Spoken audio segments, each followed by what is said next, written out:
Hello and welcome to the aForm Show, the premier podcast for all things architecture and design across the MENA region. Welcome to your tribe. Today's episode is supported by SkyStruct, the groundbreaking construction and project management solution that's absolutely turning heads in the industry. They are bringing together architects, engineers, project managers, procurement, and essentially any stakeholder onto one singular platform. Yes, clients are included. SkyStruct is genuinely changing the game. Its tailored modules for construction management, inventory, labor, cost management helps streamline the chaos of construction projects. They are rolling out very soon in Dubai, but you as a listener can get in early. Drop us an email at hello@aform.studio and find out how SkyStruct is the future, and it is here today. Now, let's get into the episode.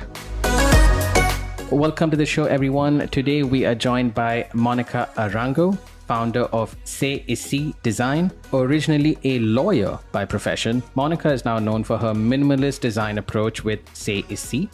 Needless to say, Monica comes with a unique portfolio of work spanning across the entire MENA region. It is truly a pleasure to have her on the show. So without further ado, let's get into it. Welcome to the show, Monica. Hello. Thank you for having me. Super excited to be here. Awesome. So to paint a picture for our listeners, we are at your residence, which I must say, as far as podcast venues goes, we've been doing this for a while. This has to be one of the prettiest places we have been. It is awesome. And especially for me as a designer, I can almost start to pick out, I'm like, oh, I know where that is from. I know where that is from. And it's brilliant. And I want to get to it later on. Sure. But just as a starting point for our listeners, because I think a lot of them must have heard the fact that you were a lawyer before you became a designer. And I think a lot of them will want to know, what was that like? How did that even happen? So if you can walk us through that. Sure. Well, the famous transition, I think that has been the question in the industry for a while.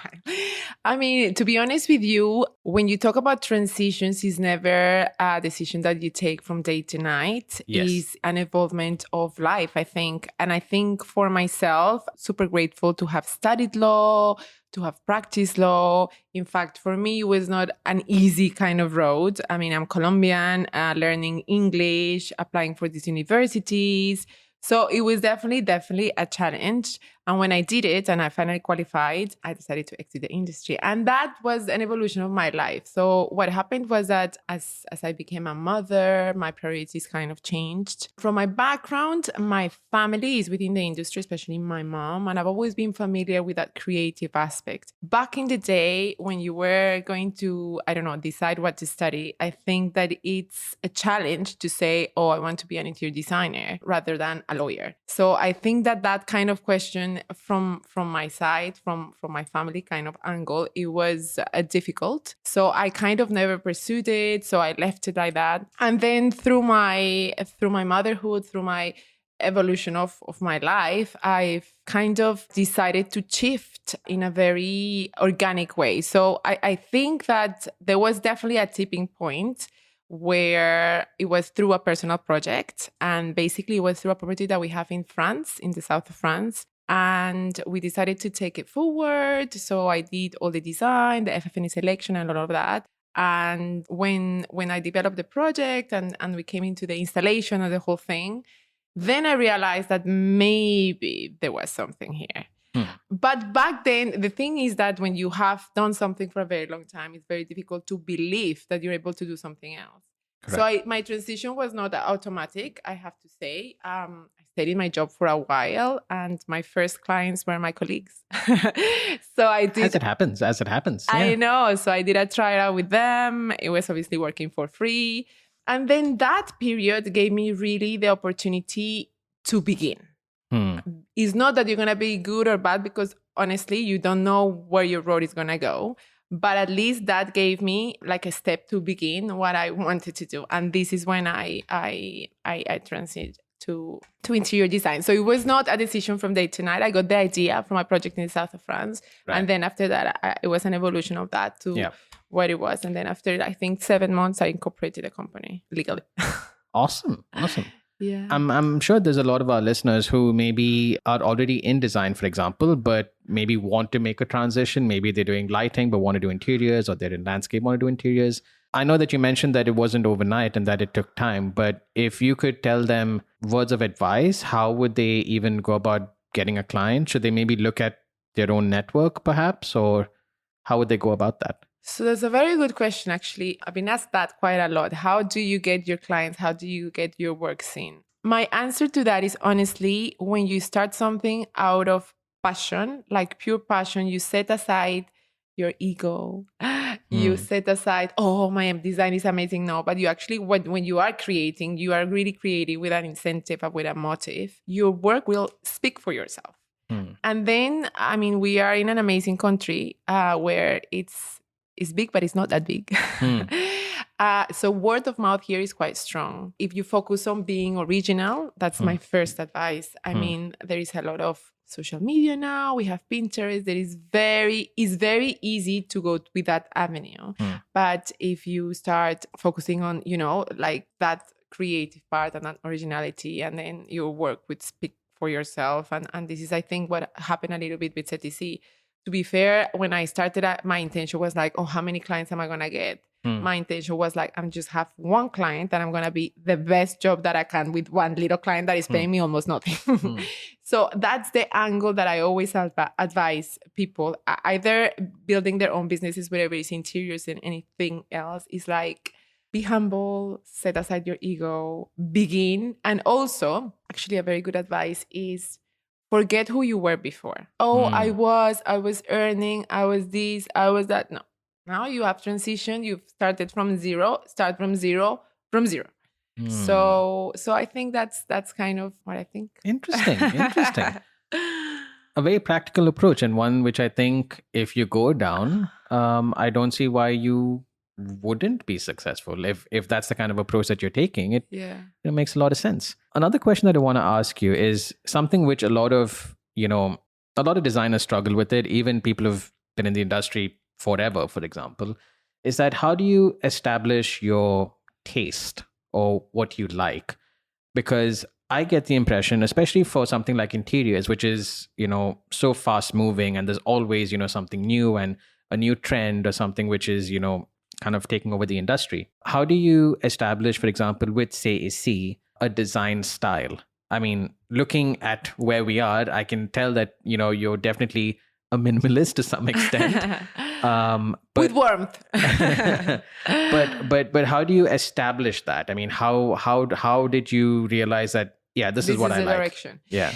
Well, this is true. I think that C'est Ici has a specific aesthetic, and then it's nice to see when people see our work, they can always say, oh, this was done by C'est Ici. It's nice to have that recognition, and you have kind of a trademark. That said, I must say that what we really focus when it comes to especially residential clients and even commercial, we do more residential than commercial, but is that we focus on the experience and the feeling that the design creates on you. So we really have quite a thorough discovery period with our clients. Search their DNA, inquire about their lifestyle, incorporate all of these elements in the design, and then we'll have an element of C'est Ici. And this is where the design becomes unique. So while our clients will have that C'est Ici aesthetic, for sure there is a stamp on it, each of our designs is so different. Is so different. I mean, I have a rule with my team. We don't repeat furniture. We don't repeat colors. We don't everything that when I receive a design for revision and I see something that is slightly similar to another project, I'm like, be creative. We've done that before. So I think that in terms of C'est Ici, how did we get to the style? I think, yes, you're right. I do like minimalism. I think that I like circulation. I like space. But I also like for the interiors to have that element of experience and to maximize every single space in a villa or in a residential project or whatnot. I think that often people focus on filling up spaces and make them this or that, or following trends or following what is the trendiest chair or whatnot. I think all in all, when it comes to style, it needs to have, number one, obviously your signature, but it also needs to have a sense of reality, right? Like you need to live in this place. You need to feel something. And I think that's what design is now focusing a lot on that experience, on that, how does this place make you feel? Like from a hospitality and F&B kind of angle is the same. You go back to restaurants or you go back to hotels because you love how you feel in them. Correct. And this is exactly what we want to create also on the residential angle. So I think that it's nice to have a signature style and aesthetic, but I don't like to be married to that. So we often integrate our clients in our team. We became quite close, so they become part of our team. And there is a lot of variations in the design process that you start with an idea and then that idea becomes something completely different because it has influenced by the client, by your selections, by the evolution. How many times have I changed things from the beginning to the end because I just feel like, you know what, this does actually look very good now. Let's change it. So I think that that's kind of how would I define that the style of a company or the style of interior designer doesn't need to marry to a specific. You must have a trademark, but I don't feel that you cannot evolve from that. Interesting. Or change or, you know. Interesting. So, yeah. Well, I mean, I agree because I as an architect happen to be in the same space. We also do a lot of residential design. And I wanted to then ask you, because you're in that similar space, I get the impression that a lot of clients now, both if I were to say sort of mid to high end residential projects, do you get the impression that clients are a lot more aware and a lot more smarter and a lot more informed in their decisions now as compared to maybe, pre-pandemic, for example? Yeah, absolutely. Absolutely. I mean, in fact, I have clients that are in the industry. So now we're working with actually an architect. She's a local lady with her husband, and it's fascinating. I love to work with these kind of clients because they exactly know where we're coming from. But on the other angle, what you were saying, you're absolutely right. So, I mean, we live in an era where everything is available. All the information is out there. When it comes to AutoCAD, you're shocked how some of the clients read very well drawings. They have input on contractors. They have input on suppliers. They will advise you on your FF&E selection. They will be aware that this brand is cheaper in Europe while we were sourcing from Dubai. So I think that this is very important. I mean, I kind of like that because in a way, you don't need to educate them through, your design on the industry. But also, this allows designers to be very transparent from the beginning, because now the clients can get the information from everywhere. And when you start a project or a design, you really need to be upfront with everything from the beginning because they are aware. Yeah. And it's just that availability of information everywhere. Correct. Through social media, through platforms, through all the mediums that we have today. I mean, it's so easy to get so much information. True. Yeah. I mean, makes a lot of sense, and it does make life a lot easier. I agree. I think there's some designers that might say, we wish they didn't know so much. But then I guess leave it to the experts. Leave it to the experts. Yeah. Something else that I want to get your opinion about is a term that I recently came across, which I think is quite interesting. I was recently told about quiet luxury. And the logic behind this is that, typically, I mean, like, I don't want to take names, but you have branded residences wherein, it's all about, plastering a logo somewhere and, wearing clothes which have, a big statement piece or something like that. Wherein now luxury is being defined by things which are a lot more calmer, a lot more quieter. Like a $400 black t-shirt is better than, a branded something that you would wear. And I'm seeing this being translated to both architecture and interior design, wherein this quiet, sort of muted, calm is now the new luxury. Do you agree? Yes. I think that's pretty much C'est Ici and how we like to design. I do believe, even when I compare it to fashion, for example, if you go to any brand, I will often pick the piece that is obviously a branded piece, but the logo is not there. Yes. Because it's unknown, right? Yes. There is not such a beautiful thing that when you enter a project, either residential, commercial, and you see the luxury of it, but you cannot pin your finger in what is it that it makes it so luxurious, because the brands are not so obvious. Right.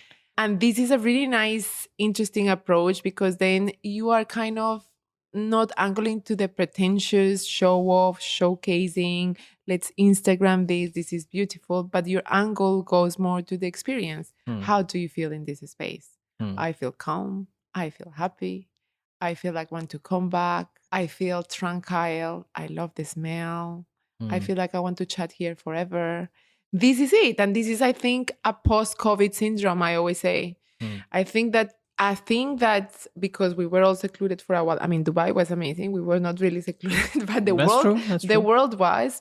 And then they start experiencing it more and more time indoors in their own spaces. And they started to see what actually makes them happy. It's not about abundance. It's not about your branded chair. It's not about this and that, but it's the composition of everything. And how do you feel in the space?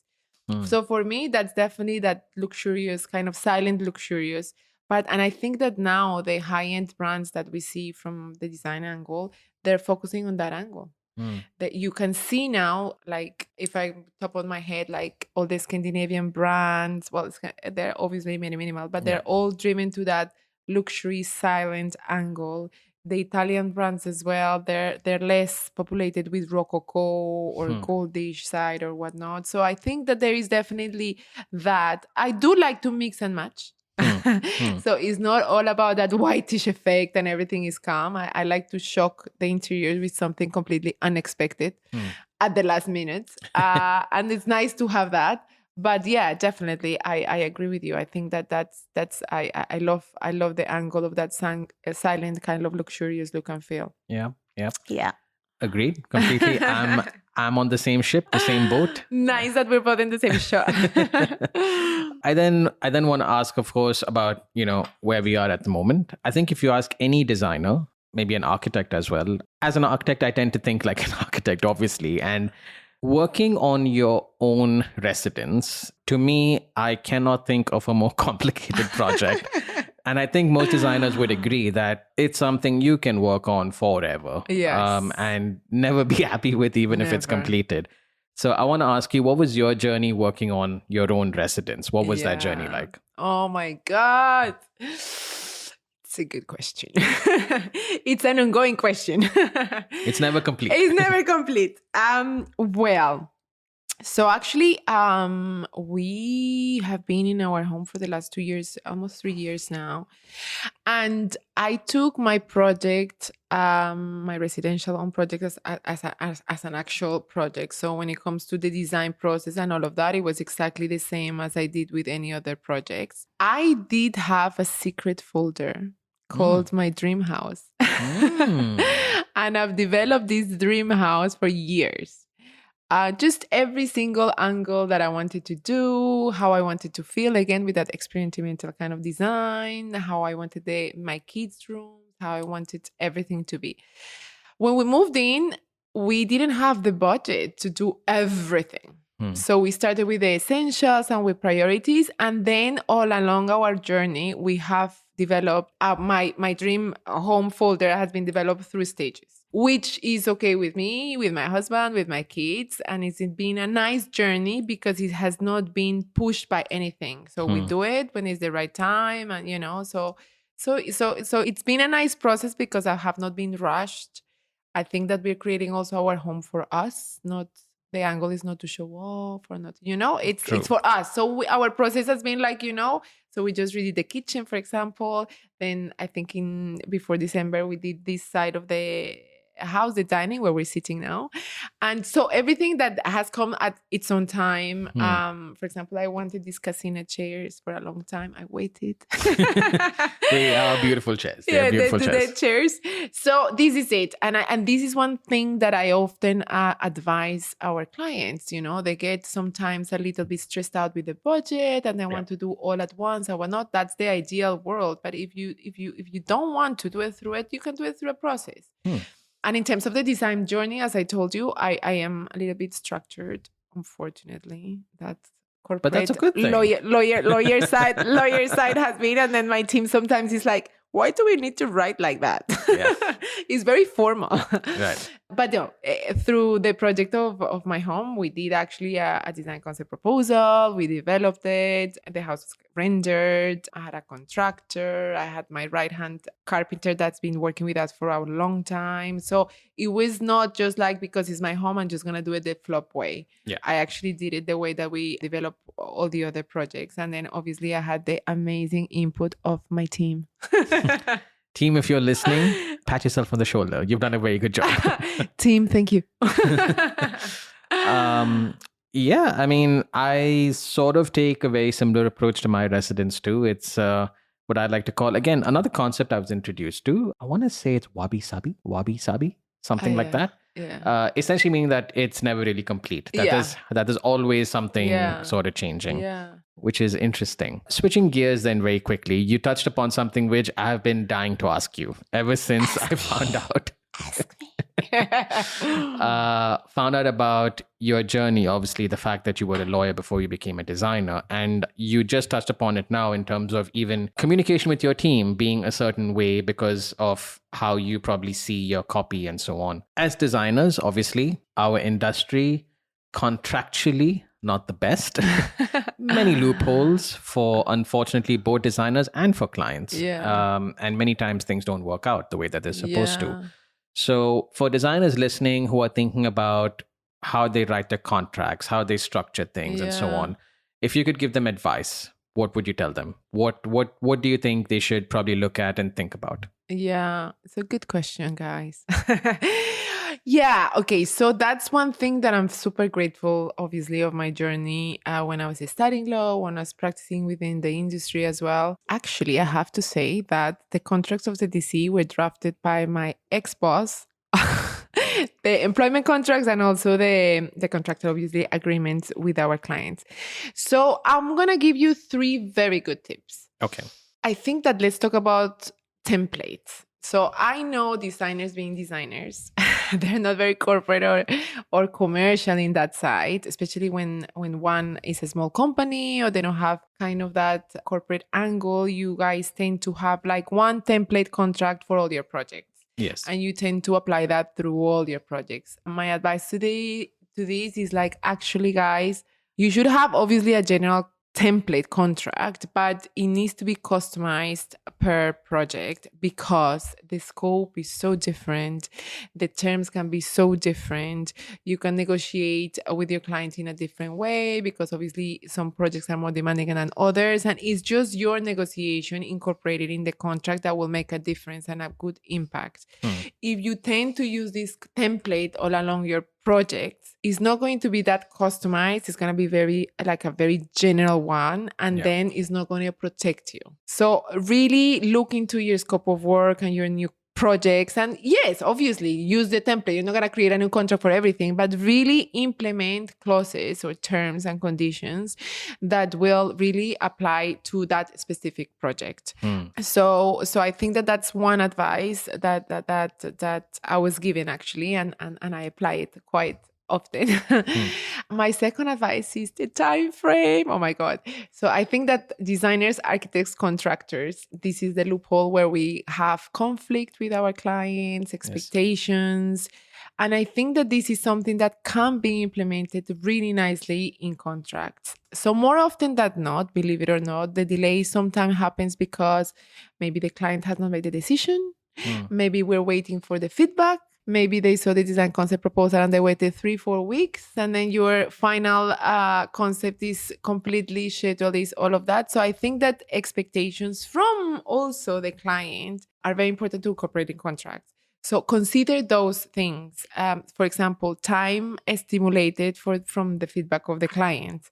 If it's delayed, don't stick to a specific time frame. I mean, obviously, all of us, we have these schedules that we produce, these beautiful Excel sheets that are sent to the client. But I think that on those, have flexibility in terms like these comply only if the feedback is given within, I don't know how many weeks. Right. So then you're not tied up. And then the clients will come, oh, we are delayed in the project. I'm like, yeah, but you took maybe 5-6 weeks to take your decisions. Correct. So this is the part where you really need to focus and be transparent from the beginning.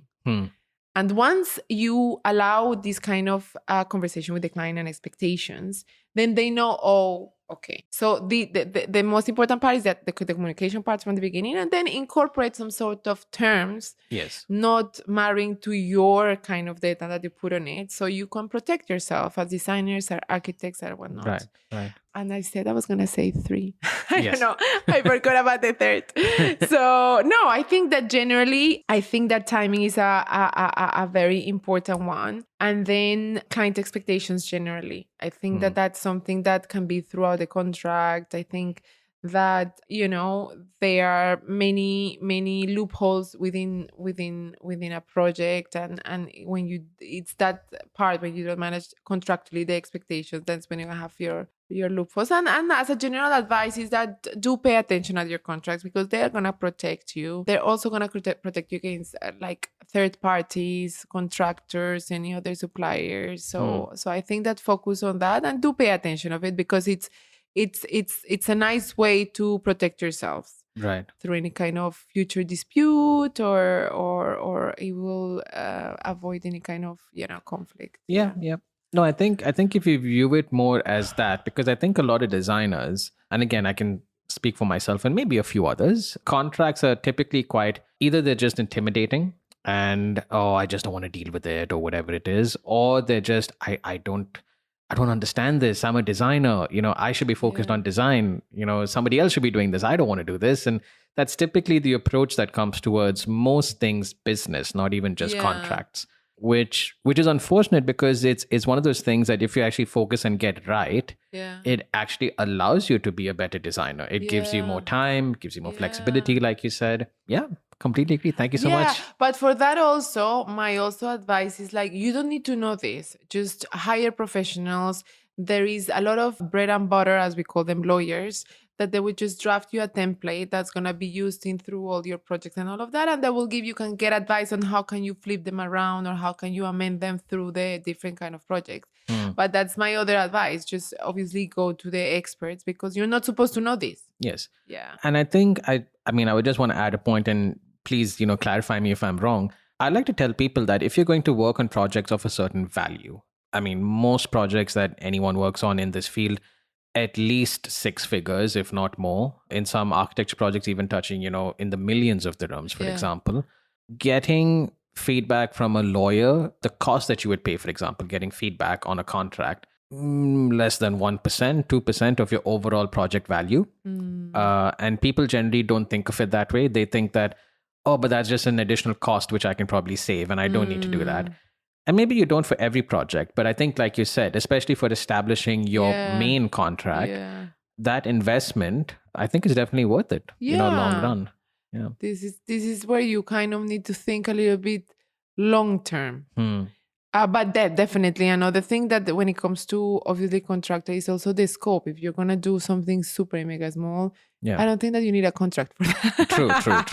It's all depending on. He's like, well, when are we going to kick off?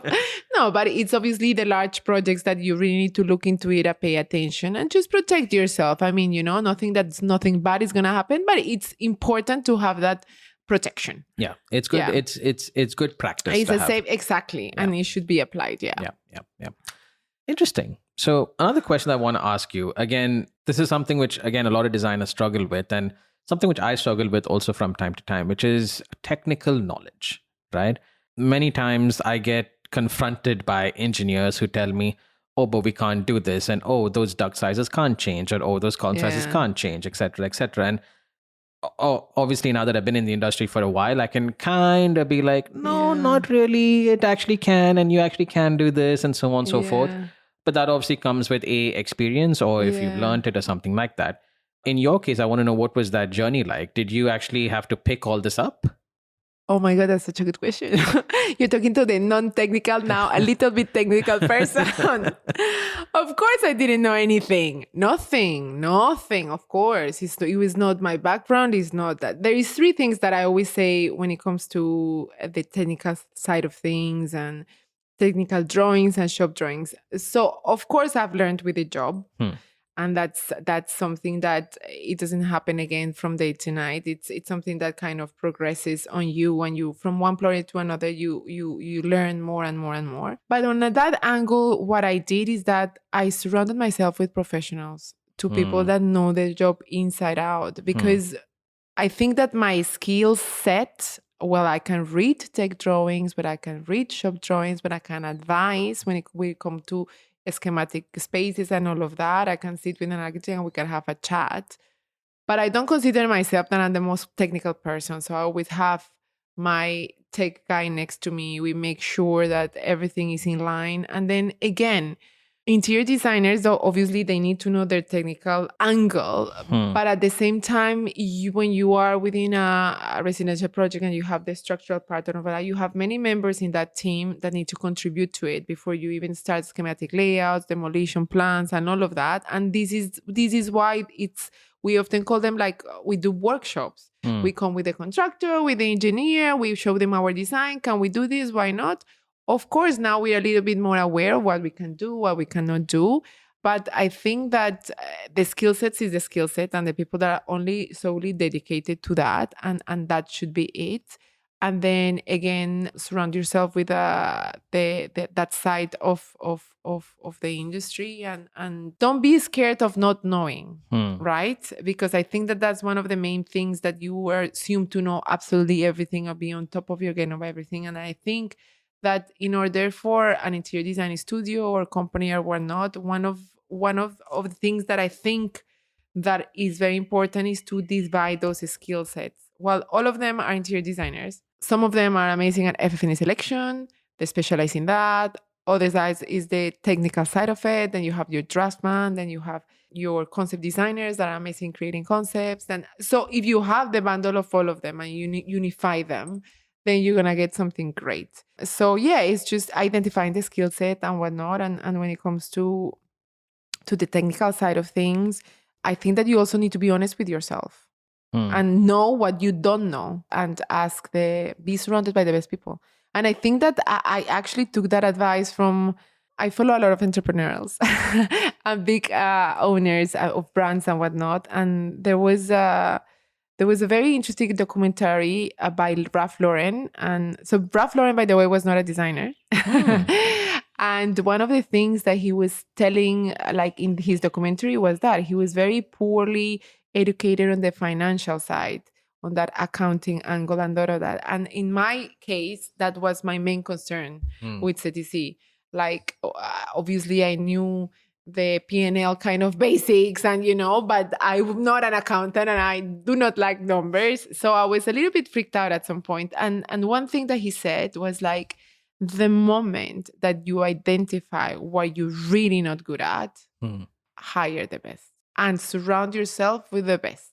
And then you overcome all those steps. And then it's nice that you can also learn in the journey and all of that. So that's my view on your technical question.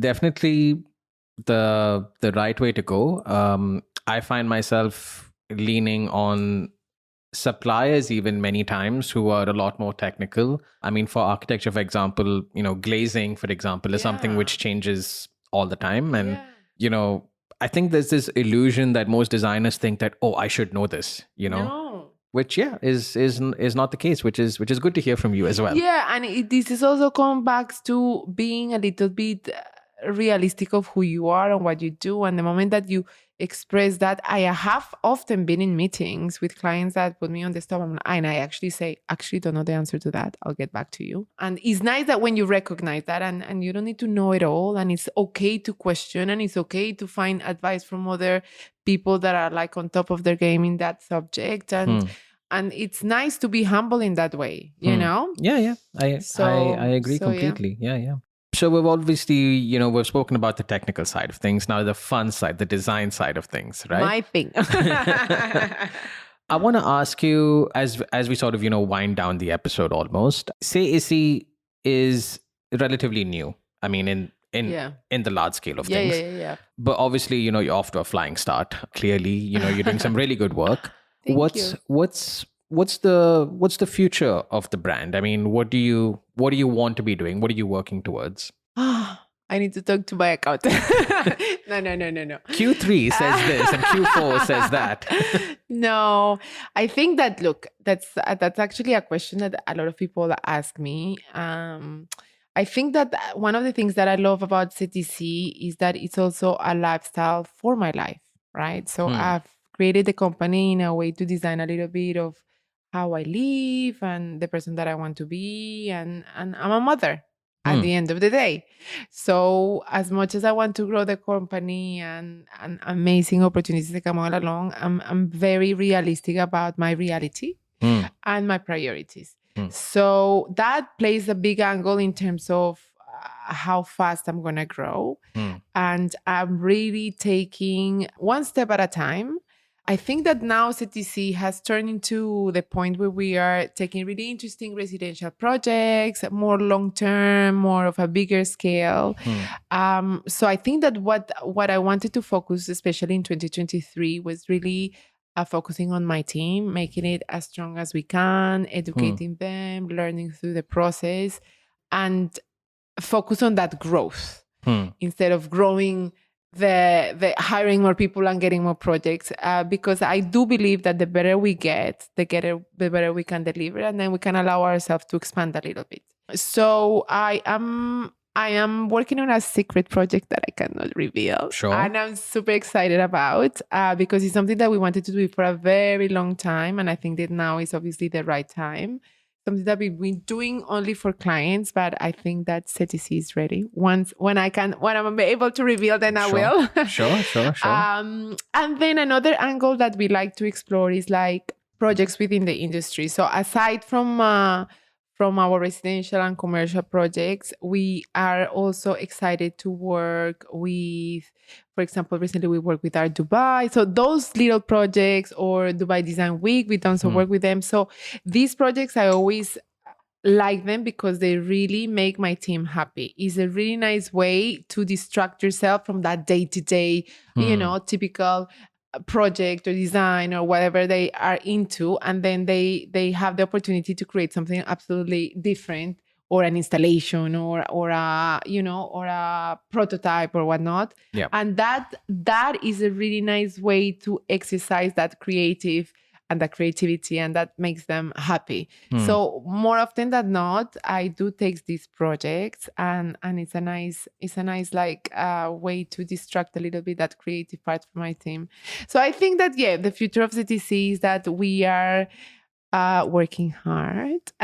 We're growing slowly. We're working on very exciting residential projects, but definitely focus on the quality rather than the quantity in terms of my team. I'm not planning to grow the team much this year, and really focus on what we have now, and really develop that, which is nice. I'm very grateful. I'm very happy with my team. Team, you're amazing.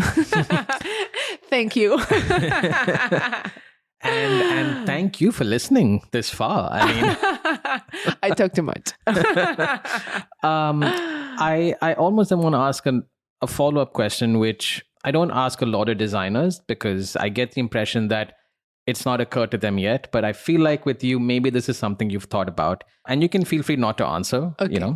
If you look at other businesses, if you look at tech, for example, businesses are sort of built to eventually be acquired. That's kind of their model. Yeah. With designers, very rarely do you hear that happening. Yeah. And most designers don't even think with that business model. Yeah. They kind of think that, this is my studio, this is my brand, this is almost a part of me, and I will forever be, involved with this, and that's that.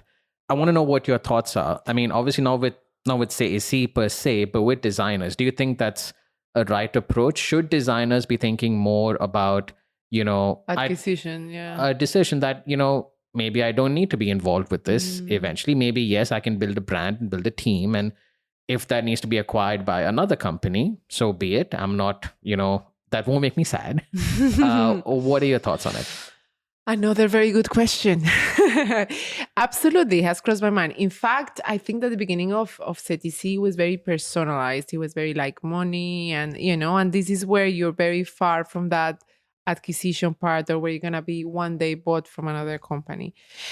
It's a tricky situation because more often than not, interior design studios are driven by an individual, right? So yes. I think that the approach is, how do you distance yourself from the identity of the brand? Exactly. So the brand becomes the brand, and then you can be bought by either an architectural firm or a bigger interior design firm. But you've seen in the industry, I'm talking about Dubai, or maybe if we're talking globally, I think that one of the most important things that you need to focus if you're thinking of your company to be bought off is to build your team so strong that they can work without you. And if you can show that to your potential buyers and you can show your numbers, then there is an opportunity for you to sell your company.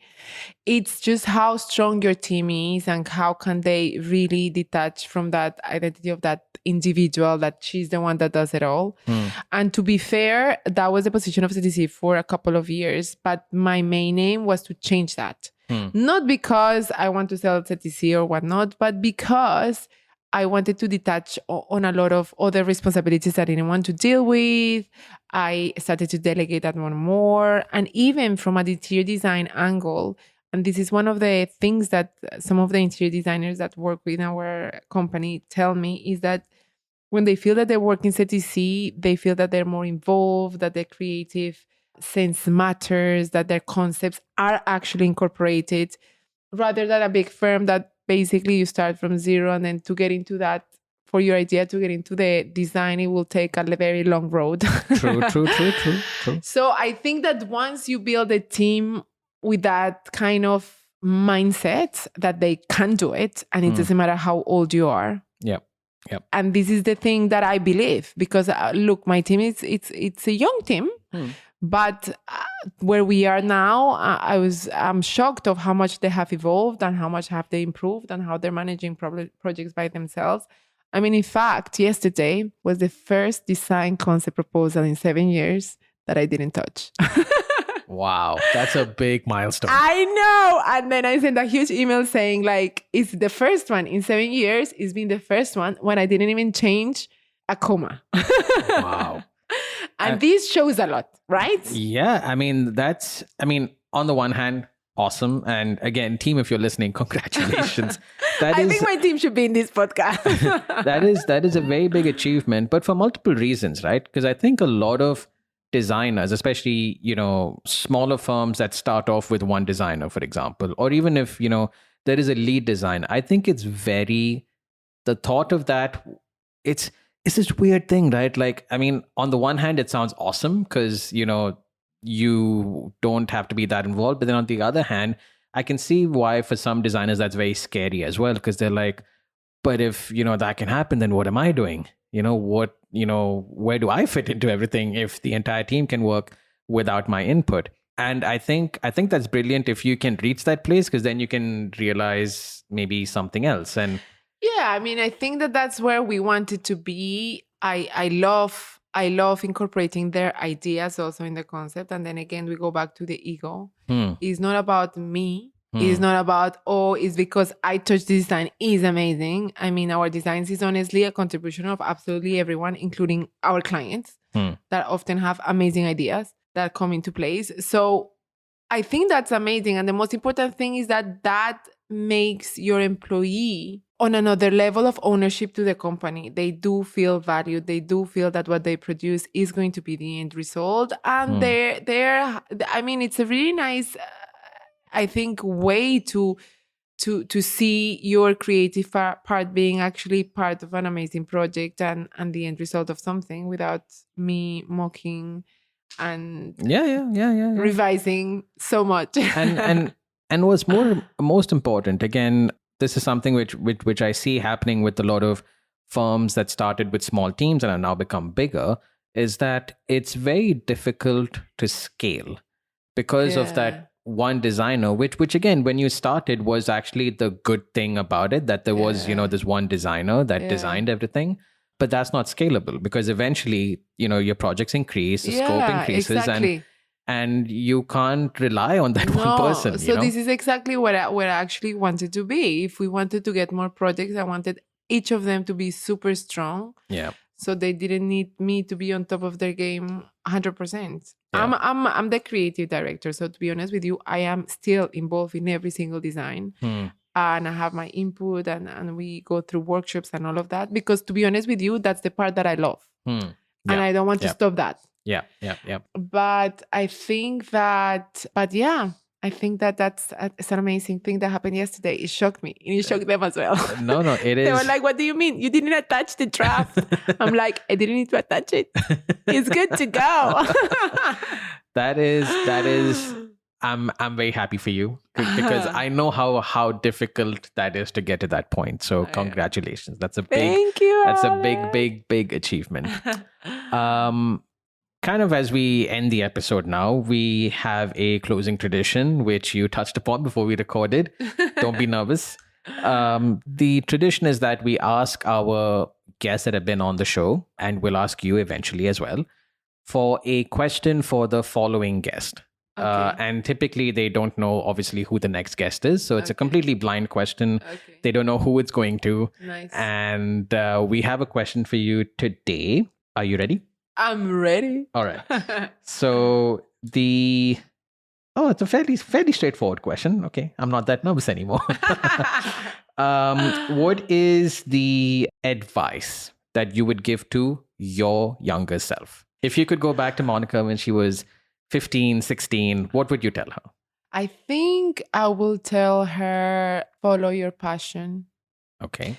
Do not fall for what do you think or what other things is good for you. Follow your heart as well. I think that more often than not, when you're young, especially when you go to university, you're like 17, 18, you are thrown into this big pool of decisions and you're so young and you don't know. Yep. So I think that what I will tell myself is enjoy the journey. It goes fast. Don't rush your life. The decisions that you make, do not base them on that what is everyone studying or what is going to give you money or you know, all of these things. I think that's a little bit what happened to me with my career. I think that unfortunately I didn't have the passion or I didn't have the opportunity to pursue my passion because I was in a very squared kind of way of thinking that my parents are lawyers. You need to be a lawyer. This is what is good for you. So that's that. And then the other thing is like, follow your heart.